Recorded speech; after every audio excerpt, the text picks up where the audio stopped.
اللہ کے رسول نبی کریم صلی اللہ علیہ وسلم نے بد نظری کرنے والی ہر آنکھ کو زناکار کہا ہے۔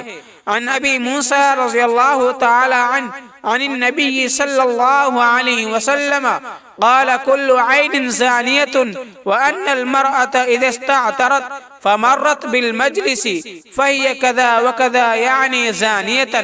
حضرت ابو موسیٰ رضی اللہ تعالی عنہ سے روایت ہے کہ رسول اکرم صلی اللہ علیہ وسلم نے ارشاد فرمایا کہ یعنی نظر بد ڈالنے والی ہر آنکھ زناکار ہے، اور کوئی عورت جب عطر لگا کر مجلس کے قریب سے گزرتی ہے یعنی مردوں کی مجلس سے تو ایسی ویسی ہے یعنی زناکار ہے۔ اس حدیث میں اول تو ایک قاعدہ کلیہ ارشاد فرمایا ہے کہ بد نظری کرنے والی ہر آنکھ زناکار ہے۔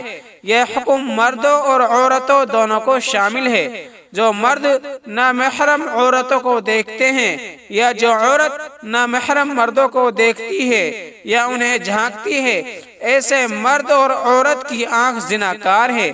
اصل زنا جس کو کہتے ہیں وہ تو سبھی کو معلوم ہے، لیکن زنا کے اسباب کو بھی اللہ کے رسول نبی اکرم صلی اللہ علیہ وسلم نے زنا ہی فرمایا ہے۔ اللہ تبارک و تعالی ہمیں بد نظری کرنے سے بچائے اور نیک اعمال کرنے کی توفیق عطا فرمائے۔